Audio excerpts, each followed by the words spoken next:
Boston Bruins lead their playoff series of the Toronto Maple Leafs 2-1 as we're getting ready for game number 4. Mark Masters now joins us from the Toronto Maple Leafs practice facility. Mark, you've been giving us a lot of news on a daily basis. It just doesn't stop. We're working you to the bone, but we appreciate all your input. The question is, will the Leafs lineup get a shakeup before game number 4? Let's start right at the top of the Leafs organization with Austin Matthews. Spectacular game 2. Did not look like himself in game number 3. Question marks. Is he hurt? Is it just the fact that maybe he's a little bit sick? And then he missed the skate today as well. What's the latest on Austin Matthews and his status for Saturday's game 4? Well, Gino, TSN Hockey insider Chris Johnston was the first to report that Matthews played through an illness in game 3, and that perhaps explains why he did not quite have the same pop that we've seen earlier in the series, certainly in game 2, and it certainly raised eyebrows around here that he wasn't able to take part in practice, or at least they kept him out of this practice coming off a day off, right? With the 2-day break in the series, you would think that he would want to get out there, of course, get those reps in, having covered him his entire career here. I know he likes to stay in a rhythm. He does not like to miss the team skates, and now this is 2 in a row. Coach Sheldon Keefe, he's saying they wanted to give him another day. He needed another day just to restore the energy, get recharged, rest up. He's playing a lot of minutes. Keefe pointed out that Matthews was perhaps his most physical self in that game 3. He could sense that he did not have it on the offensive side, with the finish. He came close with a few chances, but maybe wasn't feeling it in that regard. So he upped the physicality, so that takes a lot out of you. This has been a really physical series, so probably not the worst idea to keep Matthews off the ice today, let him recharge and rest up for game 4. Another important story we've been tracking right from the start is William Nylander's health. Leaf fans are asking themselves, I wonder what would have happened through the first 3 games had Willie Nylander been healthy and in the lineup. Are we about to find out what this team could do with Nylander? All signs point to William Nylander playing in game 4. Full participant at today's practice. We are watching him so closely. It was business as usual for William Nylander. He was out early doing some work with Kalle Järnkrok, who he skated with on a line at practice today. Pontus Holmberg, the center on that line. So that's an all-Swedish line. Nylander said he liked the connection they had at today's practice. And Nylander was taking reps on the top power play unit, which is another sign that he is going to play in game 4. Nylander himself, he wouldn't confirm that. He said, we'll see. But the mere fact that he was talking to the media today says that there's a pretty good chance he's going to be able to play in game 4. All right, let me put this to you. With Nylander out of the lineup, it was a no-brainer. You had to keep Marner and Matthews apart because you had to provide some balance further down the lineup. But now that it looks like Nylander's coming back, Matthews just 1 goal so far in the first 3 games. Mitch Marner just 1 assist so far in the first 3 games. Do you see Sheldon Keefe potentially reuniting Matthews and Marner on the same line if Nylander does indeed dress for tomorrow's game 4? I don't see that happening based on the lines we saw at practice today. Connor Dewar was a placeholder for Matthews between Tyler Bertuzzi and Max Domi, so that top line's not going to change. Sheldon Keefe loved how they looked, of course, in game 2. He felt like they had some good chances in game 3 as well. Tyler Bertuzzi, scores a goal there. They really like how that line's worked, and they like the idea of spreading the guys through the lineup.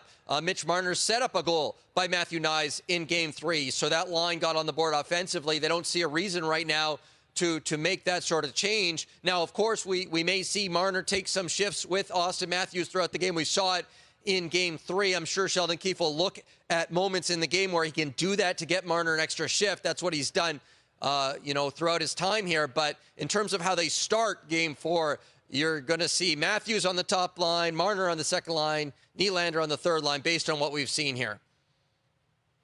Another potential lineup change for game 4, TJ Brodie maybe back in the lineup, Mark? Yeah, I mean, that's what it looks like at practice today. Ilya Lyubushkin was missing He went back to California to see his newborn daughter, so congratulations to Lyubushkin and his family. I know that had been weighing on him. The due date was in a few days. He expected the baby to arrive a little sooner, and it's great that this 2-day break in the series came and he was able, that's a long commute, right, to California to get home to introduce himself to his newborn. But they do expect him to be back. He was already on his way back today. They expect him to be available to play in Game 4. In his absence, it was Timothy Liljegren skating beside Morgan Rielly in that Lyubushkin spot.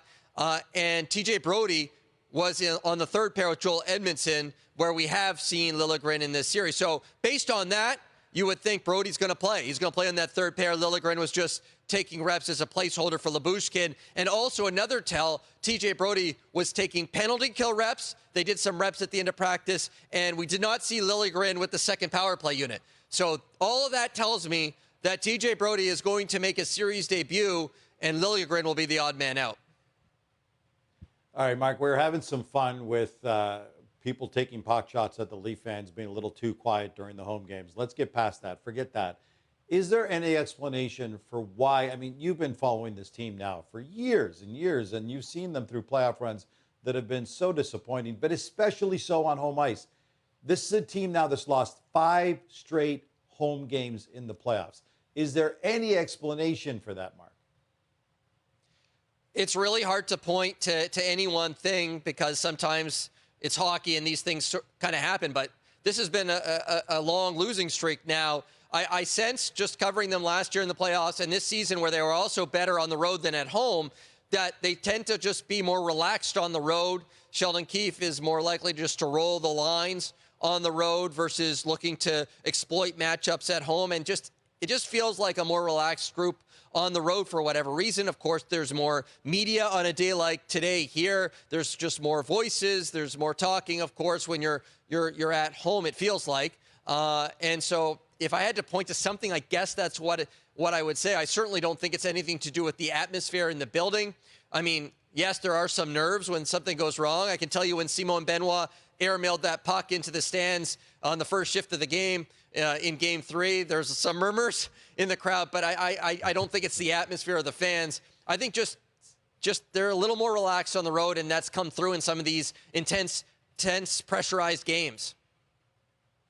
It's funny, sometimes coaches make players stay in hotels, even during home games during the playoffs, just to give them that sense of privacy when they're home. Mm-hmm. But, hey, it's up to Sheldon Keefe to figure this out. And that happened at the end of the playoffs last year, too.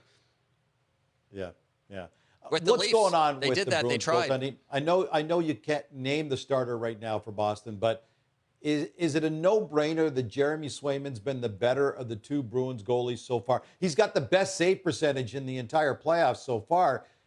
Is there any chance you see Montgomery going back to Swayman, or does he stick to his pattern and go to Linus Ullmark? I mean, it would be pure guesswork, right, from me.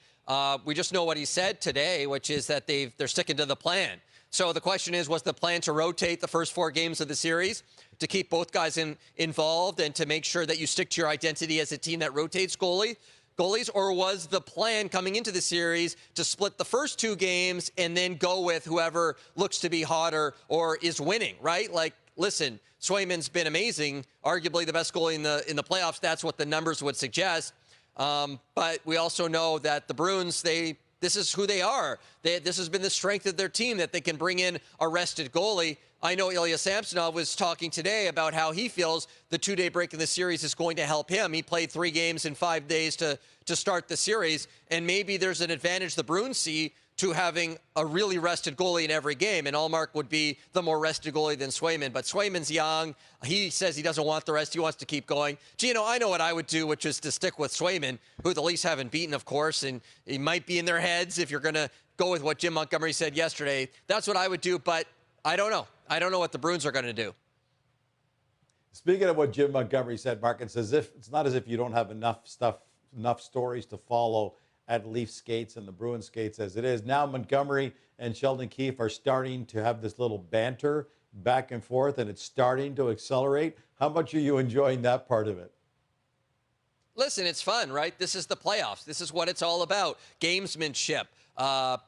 hearing both sides, right? During the regular season, you tend to just focus on your team that you're covering. And sometimes, if a big star comes to town, that's going to be the story. But this is fun, right? This is, one coach takes a dig, the other coach responds. Everyone's looking for any edge they can get. No one's giving you any sort of lineup information.